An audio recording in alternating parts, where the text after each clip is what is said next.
तो हेलो बच्चों, कैसे हो आप सब। मेरा नाम है रोहित कुमार और आपका एक बार फिर से स्वागत है मेरे यूट्यूब चैनल बायोनेक्टर्स एजुकेशन फाउंडेशन में। तो बच्चों, इससे पहले की वीडियो में जेनेटिक्स में हम डिस्कस कर चुके हैं अपने लिंकेज और रिकॉम्बिनेशन को। अगर आपको उन टॉपिक से रिलेटेड कोई भी प्रॉब्लम आ रही है तो आप मेरे कमेंट सेक्शन में आकर के मुझे बता सकते हैं, और उस वीडियो में मैंने अपनी ईमेल आईडी भी प्रोवाइड करी हुई है, तो आप मुझे मेल भी कर सकते हैं। तो चलिए, आज का जो टॉपिक है ये हमने चुना है, ये इसमें हम बात करने वाले हैं आपके इनकम्प्लीट डोमिनेंस के बारे में, को डोमिनेंस के बारे में, और अपने मल्टीपल एलिनिज्म के बारे में, जैसा कि आपको स्क्रीन पर दिख रहा है। तो चलिए स्टार्ट करते हैं बिना किसी देरी के, फटाफट। तो सबसे पहला जो टॉपिक है वो है इनकम्प्लीट डोमिनेंस। देखो, हमने पहले जो मेंडल्स के लॉ पढ़े थे, मेंडल्स के हमने तीन लॉ पढ़े थे। एक था law of dominance, law of dominance. दूसरा जो था लॉ ऑफ सेग्रीगेशन, सेग्रीगेशन। और जो थर्ड लॉ था बेटा, वो था law of independent assortment, law of independent assortment.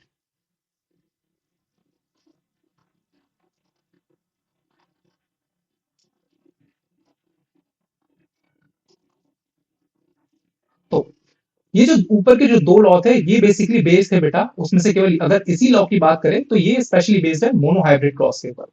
Monohybrid cross, monohybrid cross क्या होती है? मोनोहाइब्रिड क्रॉस होती है जिसमें हम एक सिंगल कैरेक्टर को लेकर के चलते हैं, या फिर हम बात करें एक जीन की बात करते हैं, single gene, single gene inheritance की बात करते हैं, सिंगल जीन इनहेरिटेंस।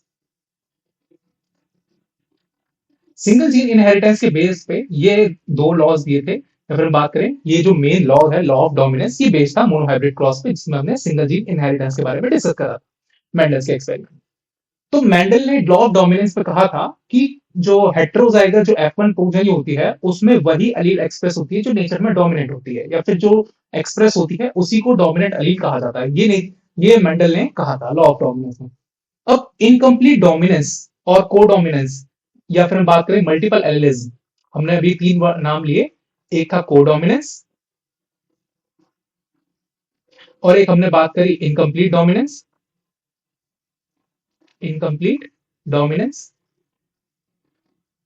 और एक और है जिसका नाम है मल्टीपल एलिलिज्म, मल्टीपल एलिलिज्म।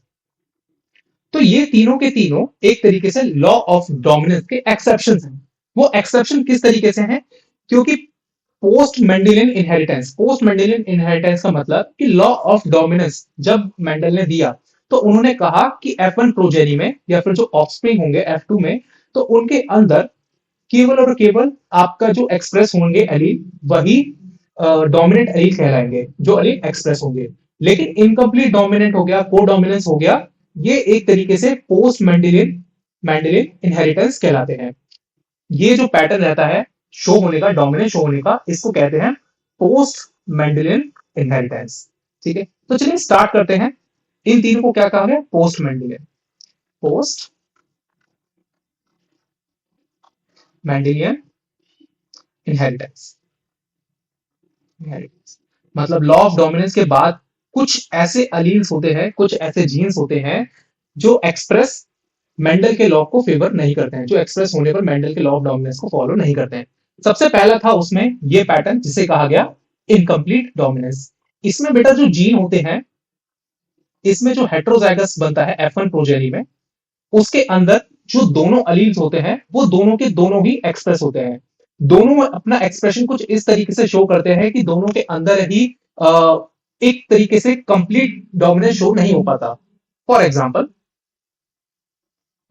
जैसे जो हमने क्रॉस करी थी, कैपिटल टी स्मॉल टी, इनसे हमें ये मिलेगा, और यहां से जो गैमेट होंगे ये टाइप के होंगे। इन दोनों के बीच में जब हम क्रॉस कराएंगे तो हमें ये शो, ये तो था लॉ ऑफ डोमिनेंस में फेवर करता है। ये क्या करता है? लॉ ऑफ डोमिनेंस को, कि मतलब जो नेचर में ये कैसी है? डोमिनेंट है। ये एलील कैसी है? डोमिनेंट, जो नेचर में एक्सप्रेस करेगी, डोमिनेंट है, क्योंकि इसकी जो फिनोटाइप वो कैसा है? वो टॉल वाला है। क्लियर? ठीक है, ये तो लॉ ऑफ डोमिनेंस। लेकिन इनकम्प्लीट डोमिनेंस में क्या होता है? इनकम्प्लीट डोमिनेंस में ये दोनों अलील अपना अपना फिनोटाइप शो तो करते हैं, लेकिन उनसे एक नया ही कॉम्बिनेशन निकल करके आता है, मतलब एक फिनोटाइप अलग ही निकल करके आता है। मतलब ना तो वो टॉल होगा ज्यादा, ना ही वो डॉर्फ होगा ज्यादा, वो एक तरीके से मिडिल रेंज का होगा। ठीक है, तो इस तरीके के जो इनहेरिटेंस पैटर्न है इसको कहा जाता है incomplete dominance. It is a post, इसकी अगर हम डेफिनेशन की बात करें तो डेफिनेशन क्या है, it is a post Mendelian inheritance pattern where heterozygous individual exhibits the phenotype intermediate और a blend of a two homozygous parental phenotype. मतलब ये जो दो होमोजाइगस दिख रहे हैं आपको, ये इन दोनों होमोजाइगस में से जो हेटेरोजाइगस आपका इंडिविजुअल होगा ये हेटेरोजाइगस है, और फाइनली वो कैसा इंटरमीडिएट और ब्लेंड टाइप का फिनोटाइप शो करेगा। इंटरमीडिएट और ब्लेंड मतलब इंटरमीडिएट कैसा, ना तो ज्यादा टॉल होगा ना ही ज्यादा डॉर्फ होगा। ये एक एग्जांपल के लिए, उसके लिए एक अलग से कैब ने एग्जांपल रख रखा है जो आपकी एनसीईआरटी पे बेस्ड है basically. Neither allele is completely dominate over the other, मतलब कोई भी अलील, ना तो ये कैपिटल टी इसके ऊपर कंप्लीटली डोमिनेट कर रहा है, ना ही ये स्मॉल टी इसके ऊपर कंप्लीटली डोमिनेट कर रहा है। मतलब दोनों ही अपनी डोमिनेंसी तो शो कर रहे हैं लेकिन एक तरीके से कंप्लीट डोमिनेंट नहीं है, इसलिए इसका नाम पैटर्न का रखा गया इनकम्प्लीट डोमिनेंस। ठीक है, अब एलसीआरटी का एक एग्जांपल से इसे बहुत अच्छे से समझते हैं। एनसीईआरटी में एक एग्जांपल दे रखा है स्नैपड्रैगन फ्लावर का। स्नैपड्रैगन फ्लावर है, ठीक है, और एक 4 o'clock प्लांट है, ठीक है। इन दोनों के बीच में क्रॉस कराते हैं, जैसे ये स्नैपड्रैगन प्लांट है, इसमें एक रेड रेड कलर के फ्लावर्स हैं, इसमें एक व्हाइट व्हाइट कलर के, मतलब इसके पास कैपिटल आर और इसके पास small R small R. R इसमें रिप्रेजेंट कर रहा है किसको, व्हाइट कलर को, और यहां पर कैपिटल आर रिप्रेजेंट कर रहा है रेड कलर को। तो यहां से हमें आर गैमेट मिलेगा कैपिटल आर, यहां से स्मॉल आर। जब इन दोनों का ही क्रॉस कराई जाएगी तो यहां पर फाइनली जो जीनोटाइप बनेगा वो बनेगा कैपिटल आर और स्मॉल आर। ये हमारा कहलाएगा F1 हाइब्रिड, इसको हम कहेंगे F1 हाइब्रिड। और ये क्या है, एक तरीके से हेट्रोजाइगस है, हेट्रोजाइगस। और जब बेटा हेट्रोजाइगस है तो इसके अंदर कैसा डोमिनेंस हो रहा है, क्योंकि इसका फिनोटाइप क्या निकला है, फिनोटाइप देख लेते हैं। फिनोटाइप, फिनोटाइप निकला है इसका एक तरीके से पिंक कलर का। मतलब पेरेंट दोनों कैसे थे, एक रेड कलर का और एक व्हाइट कलर का। मतलब यहां पर आप देख रहे हो कि किसी भी अलील ने अपना कंप्लीट डोमिनेंस शो नहीं करा, ना तो वो रेड निकली ना ही वो व्हाइट निकली एफ1 जनरेशन में फिनोटाइप। तो यहां पर एक कुछ अलग ही तरीके का फिनोटाइप निकल करके आया, तो जिसके ये ब्लेंड था, एक तरीके से रेड और व्हाइट का ब्लेंड आपको पिंक कलर का मिल करके आया। यहां पर ये पोनेट स्क्वायर बना रखा है, ये आपका मेल है और ये फीमेल साइड है। और इन दोनों की जब सेल्फिंग कराई गई तो वहां से हमें क्या मिलता है, कुछ इस तरीके का जो फिनोटिपिक रेशियो हमें मिलता है। फिनोटिपिक रेशियो, फिनोटिपिक रेशियो में हम देखते हैं कि 1:2:1। किस, क्यों, वो इस वजह से क्योंकि वन कैसा है आपका रेड जो पेरेंटल टाइप है, बाकी के दो कैसे हैं, ये हेट्रोजाइगस हैं और ये एक तरीके से इनकम्प्लीट डोमिनेंट शो कर रहे हैं, क्योंकि इसमें दोनों ही अली अपना अपना डोमिनेंस शो कर रहे हैं कि एक ब्लेंड निकल करके आया है और कंप्लीट डोमिनेंस शो नहीं कर रहे हैं। और ये व्हाइट कलर का, कुछ ये, दो ये और वन ये। तो इस तरीके से हमारा फिनोटिपिक रेशियो यहाँ पे शो हो रहा है, और सेम ही इसके जैसा जीनोटिपिक रेशियो होगा, जीनोटिपिक रेशियो। तो जीनोटिपिक रेशियो में भी सेम यही 1:2:1।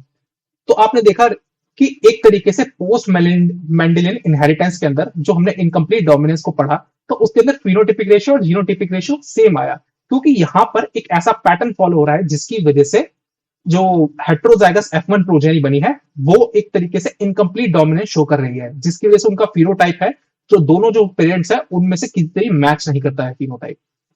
ओके, तो आपको क्लियर हुआ इनकम्प्लीट डोमिनेंस। तो चलिए बढ़ते हैं नेक्स्ट टॉपिक की तरफ। नेक्स्ट टॉपिक की तरफ बढ़ने से पहले हम थोड़ा एबीओ ब्लड ग्रुपिंग के बारे में जान लेते हैं कि एबीओ ब्लड ग्रुपिंग होती क्या है। देखो, एबीओ ब्लड ग्रुपिंग की जब हम बात करते हैं तो एबीओ ब्लड ग्रुपिंग ह्यूमंस के अंदर जो कंट्रोल करी जाती है वो जीन आई से कंट्रोल करी जाती है, जीन आई। तो जीन आई क्या होता है कि एक एंजाइम को कोड करता है जिसका नाम होता है ग्लाइकोसिल ट्रांसफरेज एंजाइम। ये एंजाइम को कोड करता है। अब जीन है एबीओ ब्लड ग्रुपिंग का, जीन, जीन आई, और ये कैसा, ये एक ही जीन है, वन जीन है, ठीक है।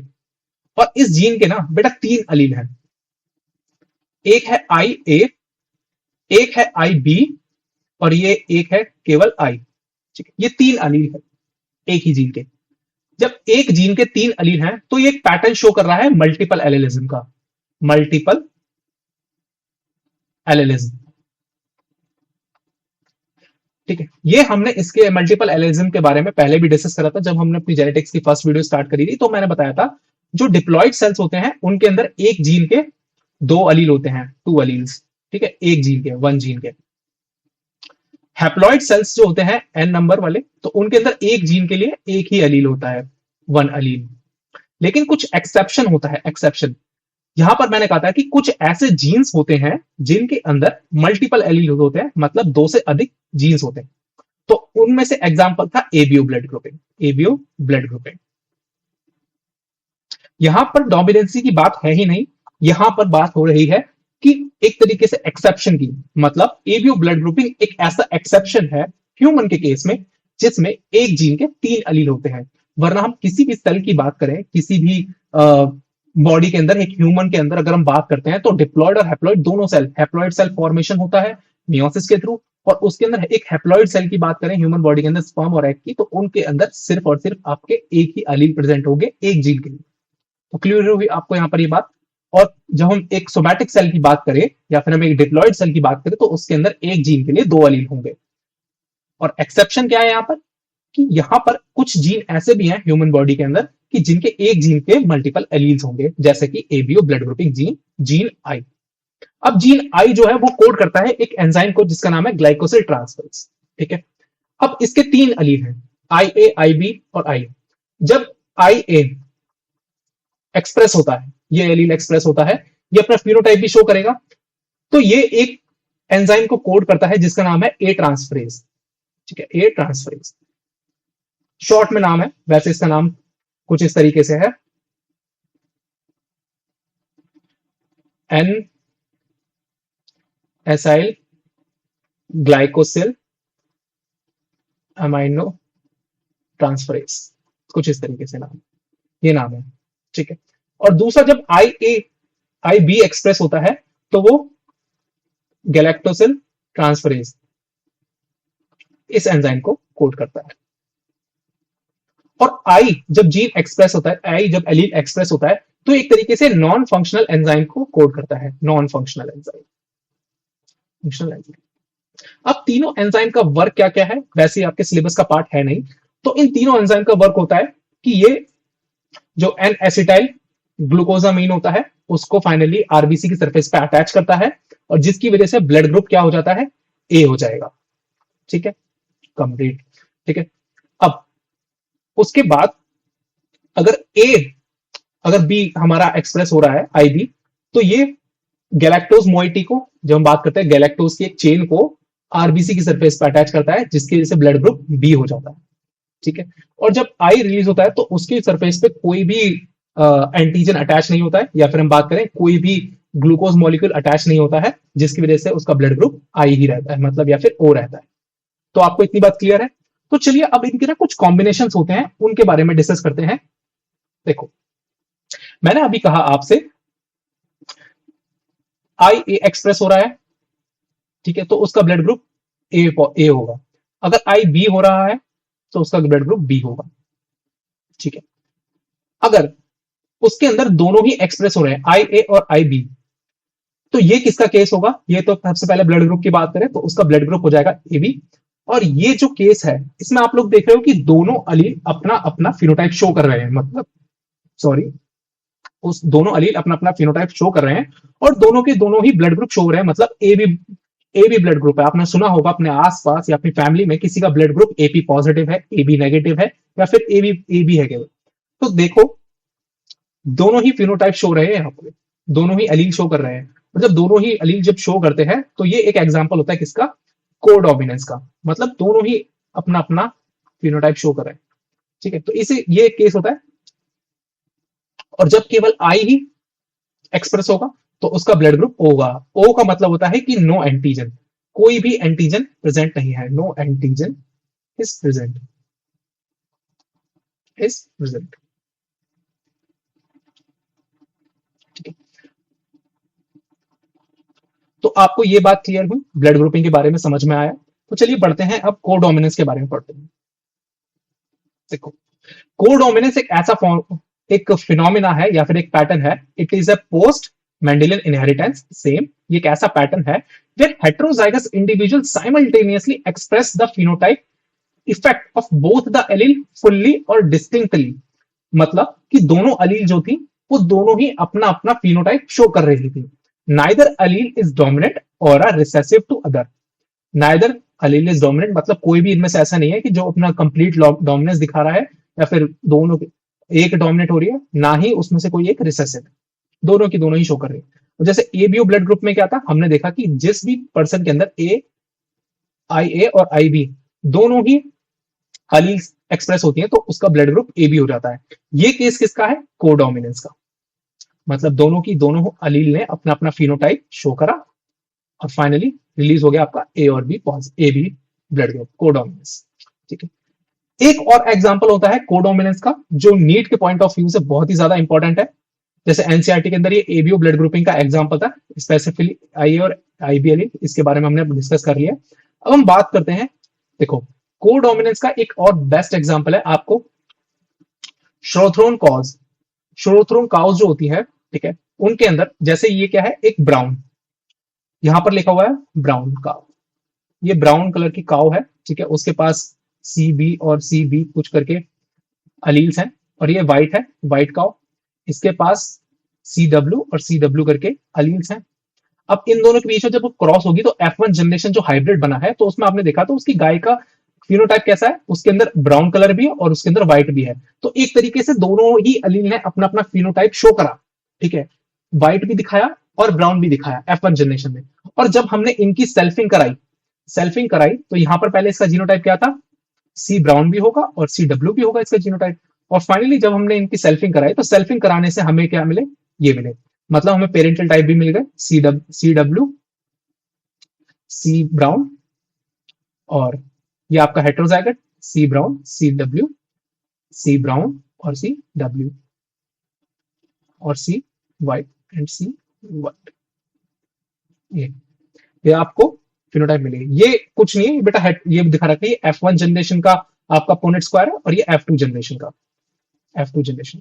यहां पर भी देखो आपको कोडोमिनेंस के केस में यही देखने के लिए मिलेगा. अब F2 जनरेशन का अगर आप देखेंगे, चेक करेंगे यहां पर F2 जनरेशन का फिनोटिपिक रेशियो बेटा, तो फिनोटिपिक रेशियो आपको वही मिलेगा 1:2:1. ठीक है, और सेम आपको जीनोटिपिक रेशियो मिलेगा देखने के लिए, जीनोटिपिक रेशियो 1:2:1. सेम आपको जीनोटिपिक और फिनोटिपिक रेशियो हमेशा सेम ही मिलेगा. जितने भी एक्सेप्शन आए हैं अभी तक हमने डिस्कस करे हैं इनकम्प्लीट डोमिनेंस के, या फिर हम बात करें कोडोमिनेंस की.